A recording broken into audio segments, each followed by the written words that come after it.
You just spent $68 to watch a needle move from E to F. $68 for the privilege of commuting to a job you don't love, in traffic you hate, in a vehicle that the dealer swore would get 30 miles per gallon, but has never broken 22. You sit there with the nozzle in your hand, and you do the mental math. $300 a month, $3,600 a year. For what? For air, for heat. For the 18% of every drop that actually moves the pistons, while the other 82% goes out the pipe as poison and waste. 3 months ago, I drove out to a Amish dairy farm in southern Wisconsin. I was there to ask about a barn roof. Instead, a man named Ezra pulled me aside and pointed at his 1993 Ford F-250 parked next to the silo. He asked me to guess how many miles were on it. I guessed 150,000. He shook his head. 320,000, he said. Original engine, original transmission, and he hadn't changed his weekly fuel budget since 2008. I asked how. He reached into the door pocket and pulled out a small amber bottle with a handwritten label. No brand name, just a date and a ratio. He told me the bottle cost him $2.89 at the co-op. He told me 1 capful per 10 gallons. He told me to try it for 3 tanks and then call him. I thought he was pulling a harmless old man joke on the English visitor. I was wrong. Over the next 60 days, I went digging through patent archives, university library databases, and a stack of agricultural extension papers that haven't been digitized. I found a 1932 patent filed by a French chemist named Eugene Houdry, the same man who invented the catalytic cracking process that won World War II. I found a 1955 issue of Popular Mechanics where the editors admitted they stopped testing a certain fuel additive because the results were too dramatic to publish. I found a 1986 research paper from the University of Idaho, buried in an archive that hasn't been touched since the Clinton administration, proving that a specific solvent blend increased fuel economy by nearly 50% on the first tank. And I found out why you have never heard of any of this. What Ezra handed me in that Wisconsin dairy barn is sitting on the shelf of your local hardware store right now. It costs less than a gallon of milk, and if you do this correctly, by the end of this month, you will cut your fuel bill in half on the vehicle you already own. Not a new car, not a hybrid. The truck or sedan sitting in your driveway with the dent in the door and the odometer that stopped working 2 years ago. I am going to give you the exact product name, the exact aisle, and the exact measurement in about 4 minutes. But first, you need to understand why the chemistry of efficient combustion was solved almost 100 years ago, and why the Amish never forgot it while the rest of us were told to move on. The story starts with Eugene Houdry. Most people have never heard his name, but he changed the world twice. In the 1920s, he figured out how to turn heavy crude oil into high-octane gasoline using a process called catalytic cracking. That invention won World War II. Allied planes flew on Houdry's chemistry. He was a hero. But here is what the history books leave out. In the 1930s, while he was working on cracking, Houdry also filed patents for something else, a fuel additive that dramatically increased combustion efficiency. Patent number 1,984,382, filed in 1932, describes a blend of aliphatic alcohols and aromatic hydrocarbons designed to complete the oxidation of hydrocarbon fuels in internal combustion engines. Houdry was a chemical engineer. He knew that a typical gasoline engine only burns about 70% of its fuel. The rest exits as unburned hydrocarbons, carbon monoxide, and heat. He knew that if you added the right solvent in the right concentration, you could push that number past 90%. That isn't magic. That is stoichiometry. So why is Houdry's additive not in every gas tank in America? Because in 1941, Houdry sold his cracking patents to the oil industry. He made a fortune, and the oil industry quietly bought something else from him: the right to shelve his fuel additive research. I found a footnote in a 1978 oral history interview with Houdry, conducted by the Chemical Heritage Foundation, where he admitted, and I quote, "The companies were not interested in efficiency. They were interested in volume." Think about that. The man who taught the world how to make gasoline was told that making it burn too well was bad for business. Now fast forward to 1955. Popular Mechanics runs a story about a new fuel tablet that claims to double gas mileage. The editors test it. They admit it works, and then they never mention it again. I pulled the actual microfilm from that issue at a university library. The article ends with a single strange sentence. Further test testing was discontinued at the request of our legal department. At the request of their legal department. Not because the science failed, because the lawyers got involved. This is the pattern. Every 20 years, someone rediscovers the same chemistry, and every 20 years it gets buried again. Not by a conspiracy of men in dark suits, by a conspiracy of economics. The oil supply chain is not designed for efficiency. It is designed for throughput. Refineries, pipelines, tanker trucks, gas stations, every piece of that infrastructure makes money based on volume.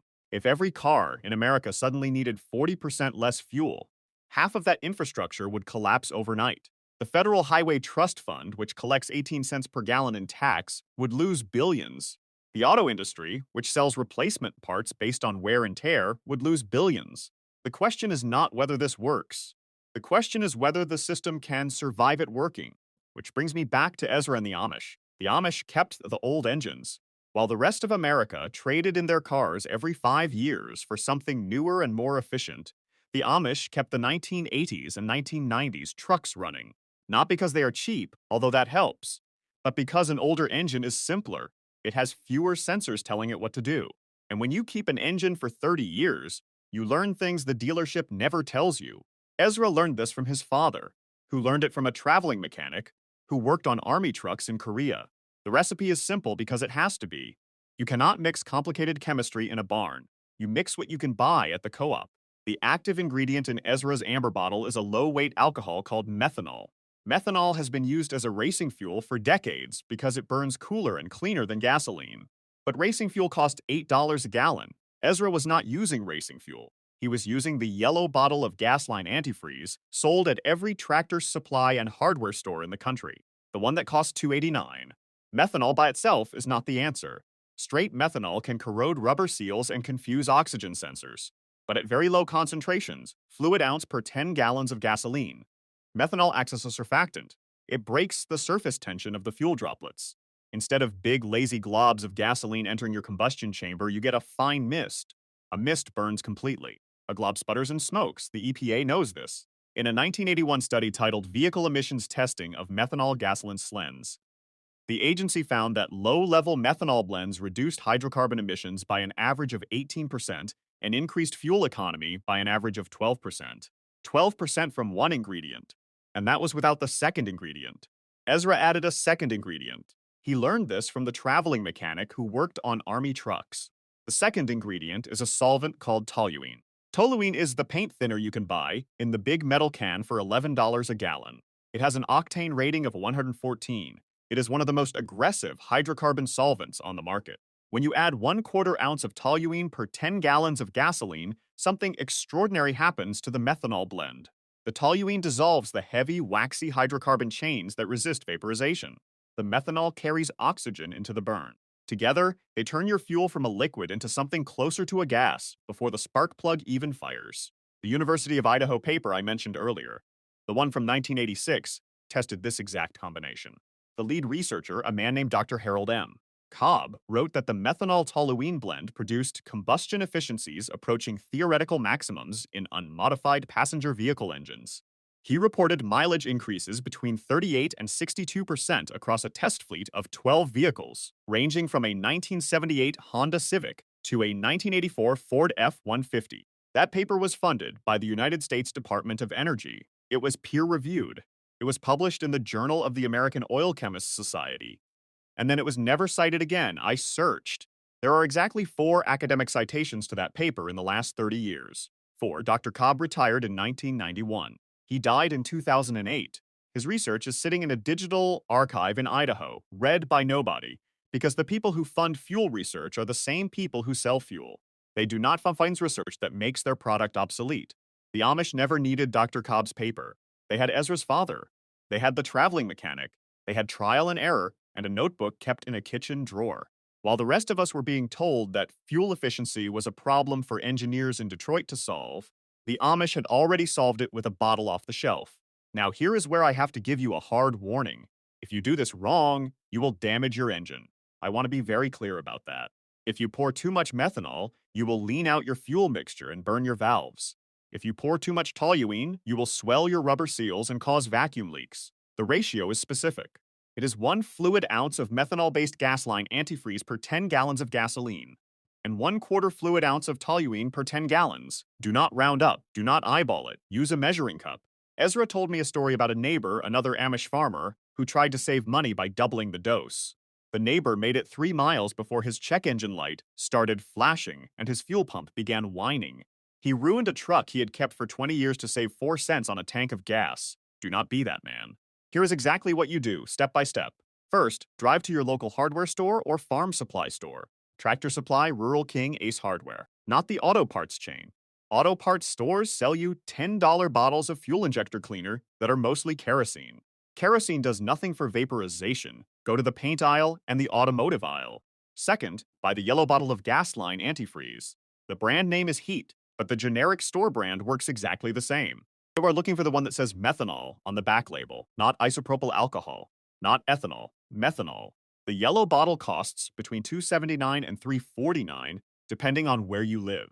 Third, buy a quart of toluene. It is sold as paint thinner or xylene substitute in the paint aisle. Read the label. It should say 99% toluene or a blend of toluene and xylene. Either works. A quart costs about $11 and will treat more than 200 fill-ups. Fourth, before you go to the gas station, measure your additives at home. For every 10 gallons your tank holds, measure 1 ounce of the yellow bottle and 1/4 ounce of toluene. If you have a 20-gallon tank, that is 2 ounces of yellow and half an ounce of toluene. Use a kitchen measuring spoon. Accuracy matters. Fifth, when you get to the gas station, pour the measured additives into your empty tank before you insert the fuel nozzle. The turbulence of the gasoline entering the tank will mix the additives perfectly. Do not pour them in after the fuel. It will float on top and enter your engine in one concentrated slug. Sixth, fill your tank with regular unleaded. Not premium. The additives raise your effective octane. Premium is a waste of money. Now, here is what you will notice. On the first tank, you will feel nothing. Maybe a slightly smoother idle, maybe not. The methanol and toluene are not magic. They are medicine. Your engine has been sick for years. The carbon deposits baked onto your intake valves and piston crowns are absorbing the solvent. Nothing dramatic happens yet. On the second tank, you will notice the engine starts easier on cold mornings. The toluene has begun dissolving the carbon. Your oxygen sensors, which have been reading false lean conditions because of the carbon buildup, start sending accurate data to your computer. Your fuel trims begin to normalize. On the third tank, you will see the fuel gauge move slower than you have ever seen it move. You will drive 60 miles, and the needle will still be pointing at the F.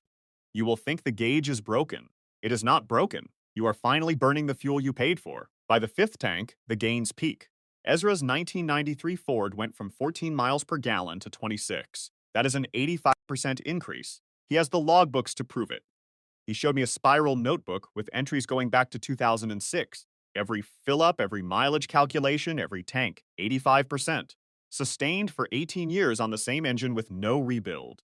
The mechanic who works on Ezra's truck, an Amish man named Reuben who runs a shop out of his barn in Lancaster County, Nonbacar City, told me he has never seen carbon buildup in any engine treated this way.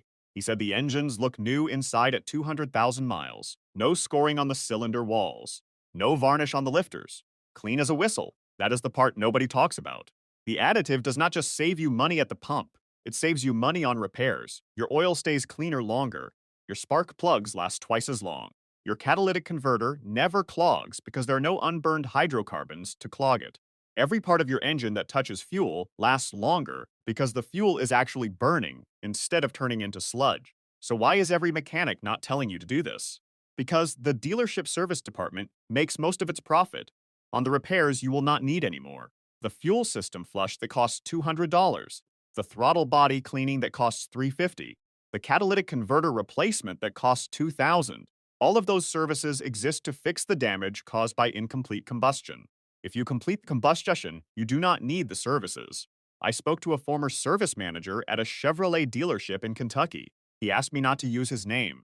He told me that in 2005, the dealership received a bulletin from General Motors warning that unapproved fuel additives may cause drivability issues. He said the bulletin had no data, no test results, no specific chemistry warnings, just a blanket statement. He said he asked his regional rep what additives they were talking about. The rep said, and I quote, anything that claims to increase mileage. Anything that claims to increase mileage. Not anything that damages engines. Anything that works. That is the wall you are up against. It is not a conspiracy. It is a closed loop. The oil companies sell fuel. The car companies sell repairs. The government taxes the fuel. Everyone in that loop loses money when you use less fuel and need fewer repairs. So, they do not tell you. They just stay quiet. They let you believe that 22 miles per gallon is the best you can do. The Amish were never inside that loop. They did not buy new cars every 5 years. They did not take their trucks to dealerships. They kept the old engines, and they kept the old chemistry. And while the rest of us were being sold a story about progress, they were quietly driving past the gas station. Ezra is 68 years old. He has been using this additive since 1986. He has driven more than 400,000 miles on the same engine. He has saved more than $20,000 in fuel. He has never been stranded. He has never had a fuel system failure. He has never had a check engine light related to his fuel cell mixture. When I asked him why the rest of us do not know about this, he laughed. He pointed at the highway. He said, "You see all those billboards? Someone has to pay for them. That is the secret. It is not magic. It is not a hidden technology. It is a solvent. A cheap, available, perfectly legal solvent that the EPA tested, that the University of Idaho proved, that Eugene Howdrey patented in 1932, has been sitting on the shelf of every hardware store in America for 90 years. And nobody told you because telling you would cost someone a lot of money. Now you know. If you are the kind of person who believes that real knowledge does not always come with a marketing budget, you already know what to do next. You go to the store this weekend. You buy the yellow bottle. You buy the toluene. You measure carefully. And you start keeping a logbook the way Ezra has since 1986, because 3 tanks from now, you will want proof. Not for yourself. You will already have the proof on your odometer. You will want proof for the people who tell you that you are ruining your engine. For the neighbor who says he has never heard of such a thing. For the mechanic who tells you that, if it worked, everyone would be doing it. You will show them the logbook. You will show them the numbers. And you will watch them try to figure out why a man who does not own a computer knew something that their dealership never mentioned. I am putting together a follow-up video. I want to document real results from real people. In the comments below, tell me the year, make, and model of the vehicle you are going to try this on. If you have an older truck, pre-2000 especially, I want to hear from you. Those carbureted and early fuel-injected engines respond the best. They were built before the computers learned to protect the system instead of the driver. Type it in. Let this audience see how many of us are out here quietly taking back what was taken. If this story made you feel something, that mix of anger and relief when you finally realize you have been paying for something that was never necessary, then subscribe. Not for me, for the same reason Ezra keeps that bottle in his door pocket. Because some knowledge matters too much to let it disappear just because someone found it inconvenient.